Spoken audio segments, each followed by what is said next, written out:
Bonjour à tous et c'est un plaisir de vous retrouver encore une fois pour cette nouvelle semaine, pour cette troisième semaine du challenge Réduire son stress en 4 semaines ou en 28 jours. Donc si vous êtes encore là en train de m'écouter à cette troisième semaine, normalement c'est que vous avez déjà accompli toutes les activités et découvert toutes les techniques lors des précédentes semaines. Si c'est pas le cas, je vous demande, et c'est très important, d'arrêter cette vidéo et de commencer par les 2 premières semaines précédentes, parce que c'est un cycle logique qui va vous permettre d'avancer étape par étape. Et si vous n'avez pas appliqué les méthodes et les exercices conseillés lors des premières semaines, ça va être compliqué d'aller de l'avant. Donc pour rappel, la première semaine c'était une préparation mentale, la seconde semaine c'était la première partie des activités à tester et à mettre en pratique pour savoir quelles sont celles qui sont le plus efficaces pour vous. Donc maintenant, comme je vous l'ai dit la semaine dernière, on passe à la troisième semaine qui est également une semaine de mise en pratique où on va voir la deuxième partie des activités à mettre en place. Donc pour cette troisième semaine, on va voir les activités qui sont en lien avec la gestion du temps. Alors pourquoi la gestion du temps? Je fais un petit rappel rapidement des différents outils qu'on a évoqués. Tout simplement parce que beaucoup d'études ont démontré que le niveau de stress est le plus élevé lorsque l'on n'agit pas, lorsque l'on ne modifie pas et que l'on ne cherche pas à modifier une situation. C'est-à-dire que si vous gérez votre temps et que vous passez à l'action, votre niveau de stress va réduire. Et c'est pour ça que je vous avais présenté la méthode des 5 secondes et c'est la première activité à utiliser cette semaine. Pour rappel, la méthode des 5 secondes, c'est un élément vous stresse, vous comptez à rebours jusqu'à 5, enfin du coup jusqu'à 1, donc 5, 4, 3, 2, 1, et vous passez à l'action. Vous mettez en place quelque chose qui va permettre de réduire votre niveau de stress. Vous améliorez vos compétences, vous agissez.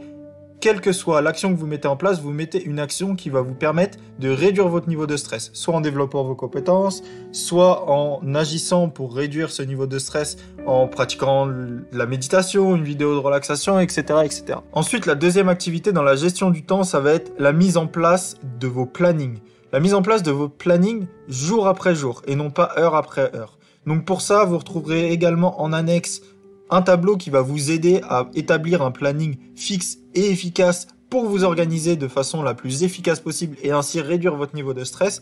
Donc je vous l'ai mis en annexe, je vous ai mis 2 semaines de planning.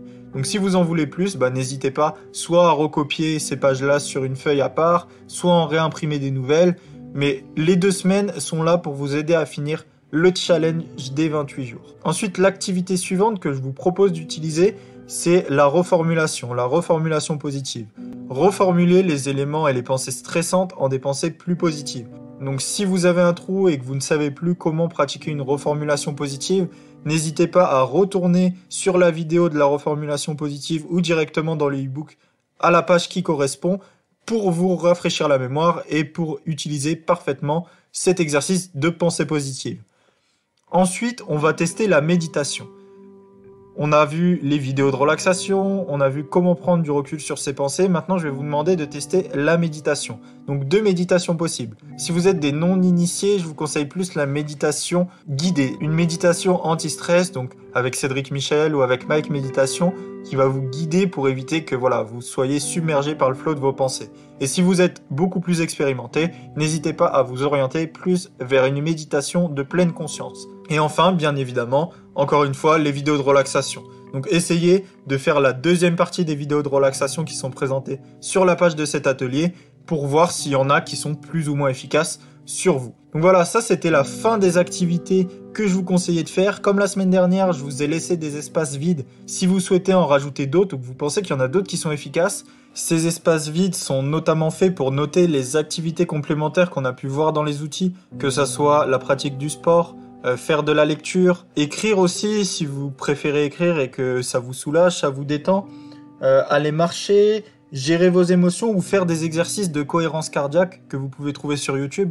Donc voilà, les espaces vides sont réellement faits pour que vous puissiez vous aussi de votre côté pratiquer et découvrir les différentes activités complémentaires que j'ai pu vous donner en bonus, parce que peut-être que ces activités complémentaires peuvent être aussi efficaces pour vous. N'oubliez pas également de remplir le bilan de votre 3e semaine. C'est très important parce que vous allez également avoir, comme à la 2e semaine, les 3 activités de cette semaine qui ont été le plus efficaces selon vous. Donc n'oubliez pas de le remplir, car lors de la dernière semaine, donc la 4e semaine, on va essayer de consolider ces activités et d'insister sur les activités qui sont réellement efficaces pour vous. Donc il est très important que vous ayez complété les 3 activités les plus efficaces pour vous de la semaine 2 et de la semaine 3.